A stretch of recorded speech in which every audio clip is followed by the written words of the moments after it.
Assalamualaikum warahmatullahi wabarakatuh. Selamat datang praktikan di Praktikum Time Series Lab pertama. Di Praktikum Time Series kali ini, kita akan membahas mengenai perkenalan data time series dan autokorelasi. Materi ini sebelumnya sudah kita pelajari di Praktikum Ekonometrika. Namun saat ini, kita akan mengulang materinya agar bisa merefresh nih ingatan kita mengenai materi ini. Oke, jadi apa sih data time series? Nah, pengertian dari data time series adalah data yang dikumpulkan untuk satu entitas atau peristiwa atau kejadian atau gejala atau perubahan yang terjadi di beberapa titik atau periode waktu. Nah, sekumpulan variabel acak yang diindeks oleh waktu ini disebut sebagai proses stokastik atau proses time series. Nah, jadi stokastik ini merupakan sinonim dari kata acak yang sering digunakan dalam istilah data time series. Data time series digunakan untuk menganalisis data suatu variabel atau suatu kejadian dengan data ataupun kejadian masa lalunya. Kemudian, data time series juga digunakan untuk menganalisis efek kausal atau hubungan sebab akibat antar variabel atau antar kejadian. Terakhir, data time series dapat digunakan untuk memprediksi atau meramalkan nilai masa depan dari suatu variabel atau suatu kejadian. Oke, selanjutnya kita akan melihat apa saja sih pola-pola yang ada pada data time series. Yang pertama, kita bisa melihat pola horizontal line. Kalau kita lihat nih, fluktuasi pada data ini tidak terlalu bergejolak, di mana naik turunnya ini masih cukup konstan, atau jarak antara datanya itu tidak terlalu besar. Kalau kita mengambil rata-rata nih dari data ini, maka kita bisa memperoleh nilai rata-rata yang berbentuk horizontal. Yang kedua, kita punya pola tren. Nah, kalau yang kita lihat dari data garis uptrend ini ya, atau garis yang berwarna ungu ini, dia seiring bertambahnya waktu, maka nilainya akan terus meningkat. Sehingga kalau kita buat garis rata-ratanya, maka hasil rata-ratanya akan terus naik. Sedangkan kalau kita lihat dari data garis downtrend yang berwarna abu-abu ini, seiring bertambahnya waktu, maka nilainya akan menurun. Sehingga kalau kita buat garis rata-ratanya, maka hasil rata-ratanya akan terus turun. Nah, data-data seperti ini sebenarnya lebih umum ya untuk kita lihat di dunia nyata. Misalnya seperti GDP yang meningkat terus, atau kemiskinan yang terus menurun, seperti itu. Yang ketiga, kita punya pola seasonal atau pola musiman. Nah, pada pola ini kita bisa melihat bahwa terdapat pola kenaikan dan penurunan yang kemungkinan sama di tiap periode waktunya. Selain itu, pola ini biasanya dapat diukur pada jangka waktu yang pendek atau maksimal itu 1 tahun.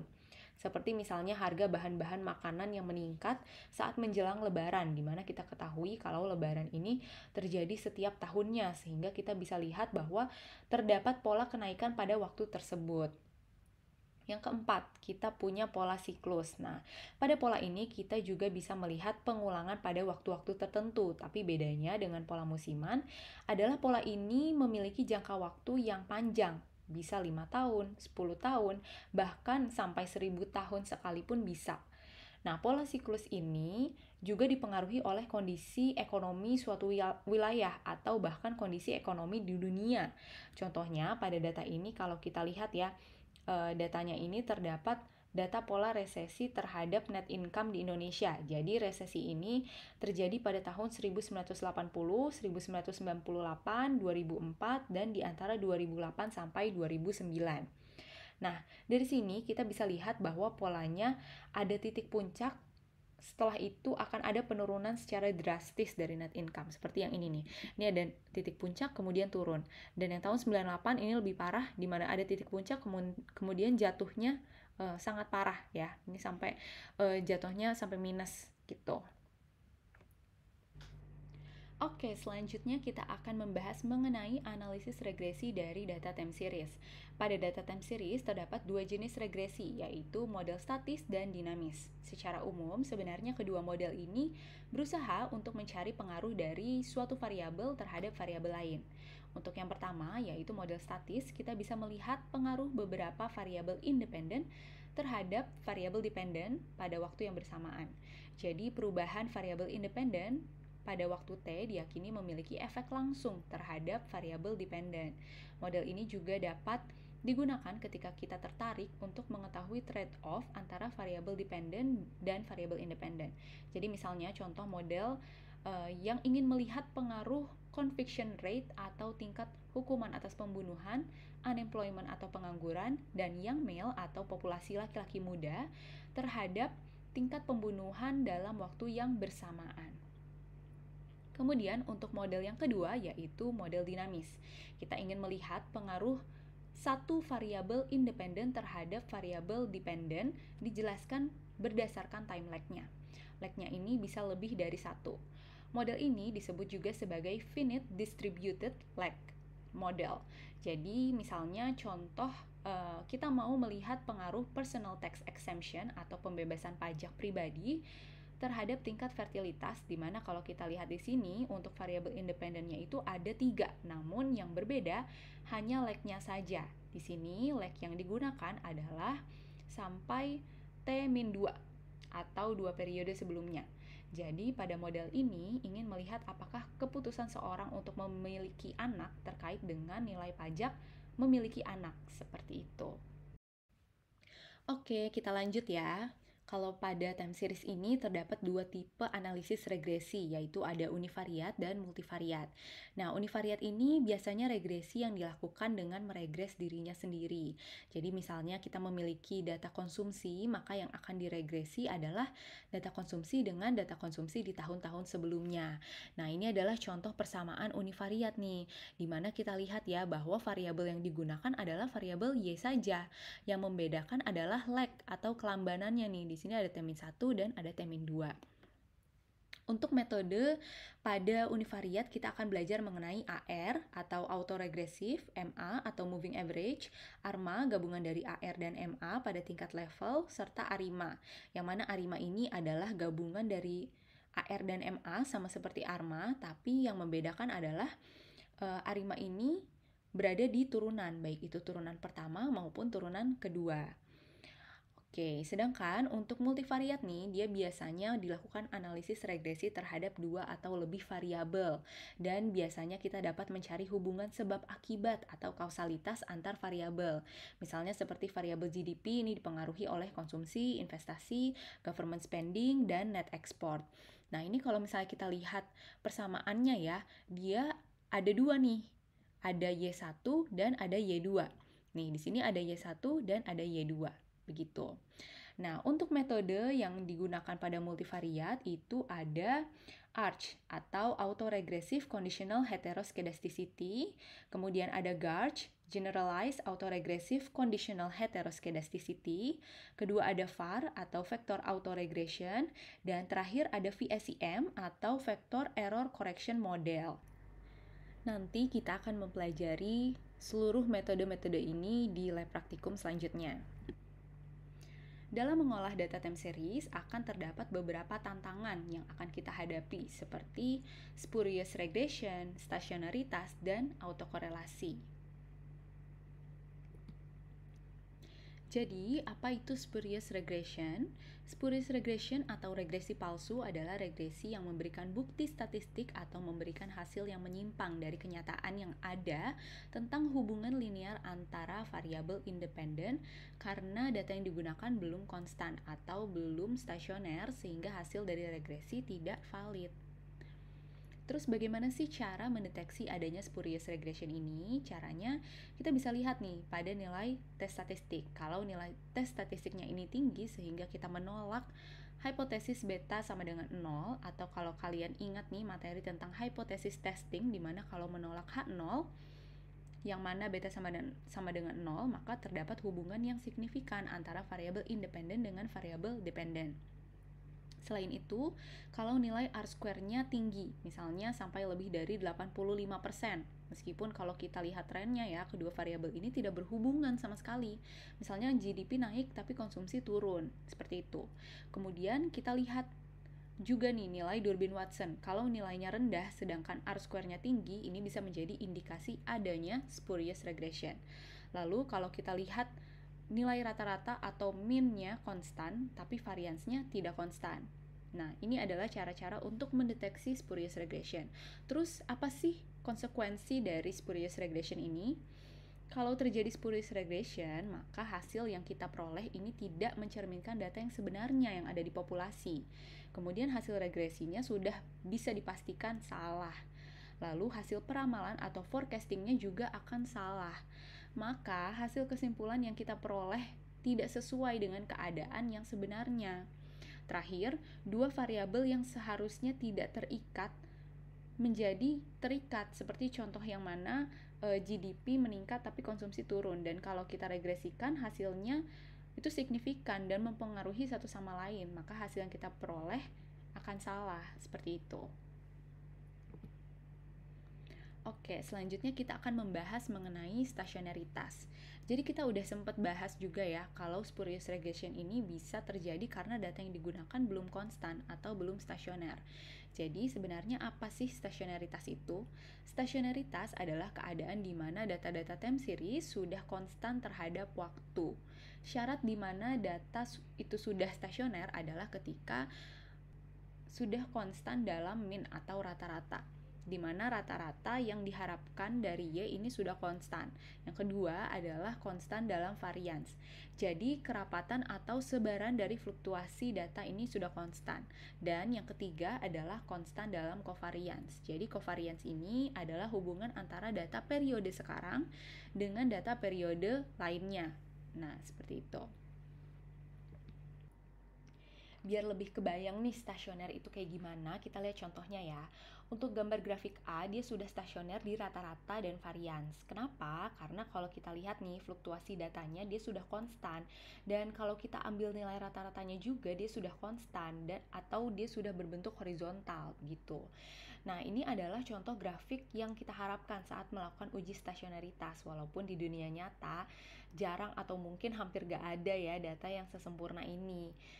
Kemudian untuk grafik B, dia sudah stasioner di varians, namun rata-ratanya tidak stasioner.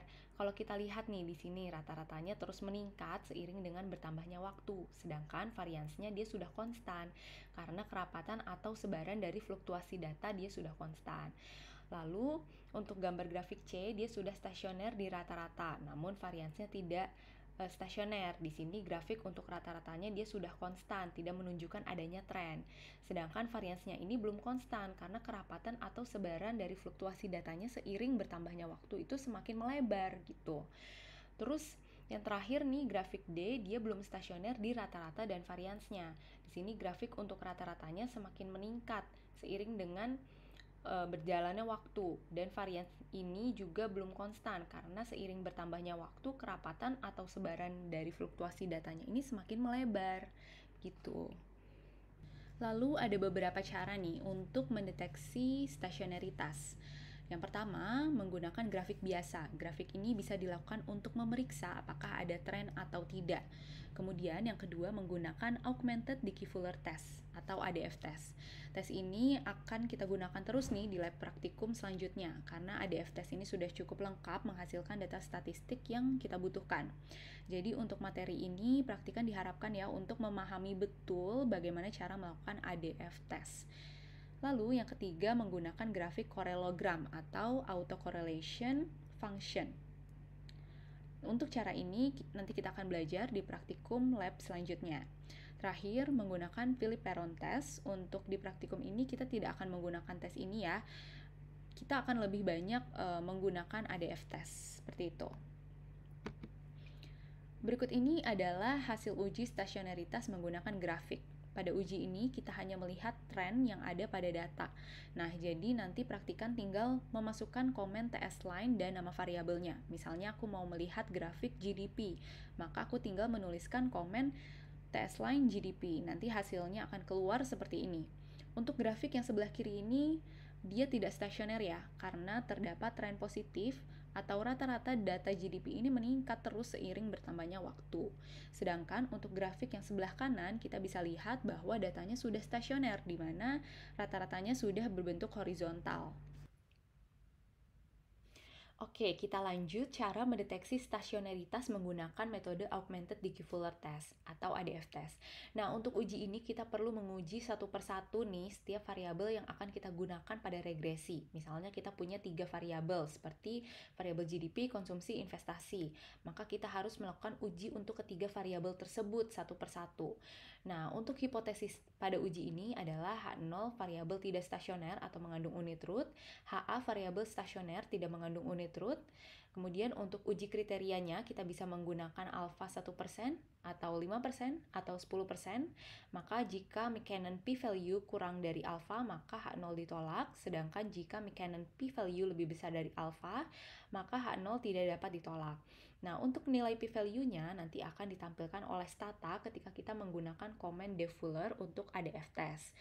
Lalu untuk kesimpulannya, bisa kita tuliskan misalkan kita mau mendeteksi stasionaritas untuk konsumsi. Nah, terus kita mendapatkan p-value-nya misalkan 0,987. Nah, berarti dia nilainya ini lebih besar dari alfa. Nah, maka H0 tidak dapat ditolak dan variabel konsumsi tidak stasioner. Tapi misalkan setelah kita turunkan di turunan pertama, jadi kalau kita tuliskan di stata komennya itu adalah D titik variabel, atau kalau pada kasus ini berarti D titik konsumsi, maka nilainya sudah stasioner, misalnya 0,0000 gitu kan. Berarti dia sudah lebih kecil dari alfa. Nah, kesimpulannya kita bisa tuliskan dengan tingkat signifikansi misalnya 5% dapat disimpulkan bahwa variabel konsumsi sudah stasioner di turunan pertama.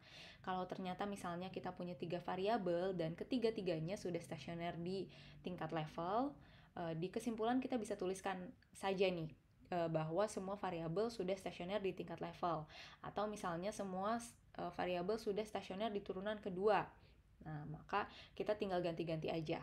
Tapi kalau misalnya ketiga variabel tersebut tuh beda-beda nih tingkat stasionaritasnya, maka ketiga variabel tersebut harus kita tulis aja nih satu-satu. Misalnya GDP stasioner di tingkat apa, konsumsi stasioner di tingkat apa, investasi stasioner di tingkat apa, seperti itu. Selanjutnya kita akan membahas mengenai autokorelasi. Jadi sebenarnya apa sih autokorelasi? Autokorelasi adalah kondisi di mana error periode sekarang berkorelasi dengan error di periode sebelumnya. Autocorrelation terjadi jika nilai variabel masa lalu memiliki pengaruh terhadap nilai variabel masa depan. Seperti misalnya GDP tahun 2021 ini dipengaruhi oleh GDP tahun 2020 dan tahun 2019. Nah, apabila datanya seperti ini, maka akan ada beberapa konsekuensinya. Yang pertama, nilai dari T statistik, F statistik, dan chi-square pada model regresi tidak lagi valid, sehingga kita tidak bisa nih mengambil kesimpulan dari hasil regresi kita. Kemudian yang kedua, hasil estimator tidak lagi blue, sehingga nilai varians tiap variabel tidak lagi minimum. Tentu kita mencari varians yang minimum ya, karena kalau variansnya semakin kecil, maka semakin dekat dengan rata-rata. Jika semakin dekat dengan rata-rata, maka hasil estimasi yang kita dapatkan menjadi lebih tepat, seperti itu.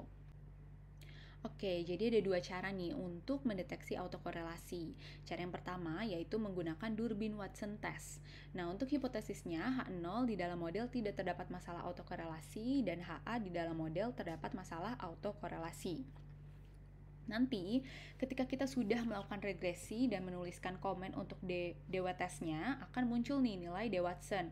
Untuk DF-nya ini sama seperti K, yaitu total jumlah variabel independen ditambah 1, untuk alfanya bisa 1%, 5%, dan 10%, dan untuk N-nya adalah jumlah observasinya. Untuk menentukan apakah model kita berada di autokorelasi positif daerah tertentu, tidak ada autokorelasi atau autokorelasi negatif, kita bisa menggunakan tabel Durbin-Watson. Jadi nanti akan ada dua tahap untuk menguji D Watson. Yang pertama kita uji di stata dulu untuk mendapatkan nilai D Watson, DF, dan N. Lalu kita buka tabel Durbin-Watson untuk menentukan model kita terdapat autokorelasi atau tidak. Jadi di sini aku udah punya contoh tabel Durbin-Watson. Misalkan aku menggunakan alfa 5% dengan menggunakan 3 variabel, yaitu GDP sebagai variabel dependen dan konsumsi serta investasi sebagai variabel independen. Maka nilai dari K-nya adalah 2 tambah 1 sama dengan 3 karena kita menggunakan 2 variabel independen. Kemudian misalkan observasi dari datanya itu ada 27. Berarti batas bawahnya adalah ini ya, kan K-nya 3, observasinya 27. Berarti nilai untuk DL-nya atau lower-nya adalah 1,1624, sedangkan untuk upper-nya adalah 1,6510. Nah, kalau udah dapet nih nilai DL sama DU, tinggal kita masukin aja nih ke tabel ini, berapa DL-nya, berapa DU-nya. Terus kita hitung juga 4 minus DU-nya berapa, 4 minus DL-nya berapa. Nah, kalau udah kita tinggal analisis aja nih berdasarkan nilai D Watson yang udah kita dapet dan nilai DL serta DU tadi. Nah, apabila nilai D Watson kita itu kurang dari DL, maka terdapat autokorelasi positif. Sedangkan apabila nilai D Watson kita ini berada di antara DL dan DU, maka berada di daerah tertentu. Apabila nilai D Watson kita ini berada di antara DU dan 4 minus DU, maka tidak ada autokorelasi. Nah, ini adalah yang kita harapkan ya, tidak ada autokorelasi. Kemudian apabila nilai D Watson kita ini berada di antara 4 minus DU dan 4 minus DL, maka dia berada di daerah tertentu. Apabila nilai D Watson kita berada di antara 4 minus DL dan 4, maka terdapat autokorelasi negatif. Nah, kalau udah nih, nanti kita bisa langsung tuliskan aja nih kesimpulannya. Kalian tinggal tuliskan dengan tingkat signifikansi apakah 1% atau 5% atau 10%, dapat disimpulkan bahwa terdapat atau tidak terdapat masalah autokorelasi dalam model dengan seluruh variabel berada di tingkat apa nih? Apakah level, turunan pertama, atau turunan kedua? Seperti itu. Selanjutnya, kita akan mendeteksi autokorelasi menggunakan biji tes. Nah, tes ini lebih mudah ya daripada yang sebelumnya, karena kita nggak perlu melihat ke tabel lagi, cukup melihat komen yang sudah ada di stata saja. Nah, untuk hipotesisnya, H0 di dalam model tidak terdapat masalah autokorelasi, HA di dalam model terdapat masalah autokorelasi, dan untuk kriterianya, nilai probabilitas chi-square ini lebih kecil dari alfa atau H0 ditolak, berarti terdapat masalah autokorelasi. Kemudian apabila nilai probabilitas chi-square-nya ini lebih besar dari alfa, maka H0 tidak dapat ditolak, berarti tidak terdapat masalah autokorelasi. Nah, ini adalah hasil yang kita harapkan ya, di mana nilai probabilitas chi-square-nya lebih besar dari alfa. Oke, jadi kesimpulannya itu kita tinggal menuliskan dengan tingkat signifikansi berapa, 1%, 5%, atau 10%, tidak atau terdapat masalah autokorelasi dalam model dengan seluruh variabel berada di tingkat, apakah dia ada di tingkat level atau turunan pertama atau turunan kedua. Oke, seperti itu. Terus gimana sih cara untuk mengatasi masalah autokorelasi? Ada beberapa cara yang dapat kita lakukan. Di antaranya adalah dengan melakukan transformasi kepada seluruh variabel ke bentuk turunan pertama, di mana regresinya nanti akan ada tambahan D titik di depan variabelnya. Jadi regresinya itu D titik konsumsi terhadap variabel dependent D titik GDP, seperti itu. Kemudian yang kedua yaitu melakukan penambahan data trend atau data variabel waktu sebagai variabel independen. Misalnya, kita menggunakan data tahunan, nanti jadi komennya bisa rek GDP konsumsi tahun. Tapi terkadang data itu baru bisa menghilangkan autokorelasi setelah diturunkan di turunan pertama. Jadi komennya bisa rek D titik GDP, D titik konsumsi tahun. Kemudian yang ketiga yaitu menggunakan AR1 atau autoregresif di tingkat 1 dengan variabel dependen dalam bentuk kelambanan atau lag sebagai variabel independen. Jadi kalau di persamaannya misalnya variabel dependennya itu adalah GDP. Nanti akan ada tambahan lag GDP atau misalnya GDP T-1 sebagai variabel independen. Lalu ada beberapa metode lainnya untuk mengatasi autokorelasi seperti metode Baron-Blatweb, metode Darby's two-step, metode Cochrane-Orcutt two-step procedure, metode Heteroskedasticity and Autocorrelation Consistent Covariance Matrix. Namun metode-metode ini tidak akan digunakan di praktikum kita. Jadi kita hanya membahas dua metode, yaitu transformasi variabel ke bentuk turunan pertama dan penambahan data trend atau data variabel waktu sebagai variabel independen. Seperti itu. Oke, sekian materi lab praktikum time series yang pertama. Apabila ada yang ingin ditanyakan bisa disampaikan ke TA-nya masing-masing dan jangan lupa untuk mendownload semua materi di link berikut ini ya. Terima kasih atas perhatiannya, sehat-sehat selalu ya. Wassalamualaikum warahmatullahi wabarakatuh.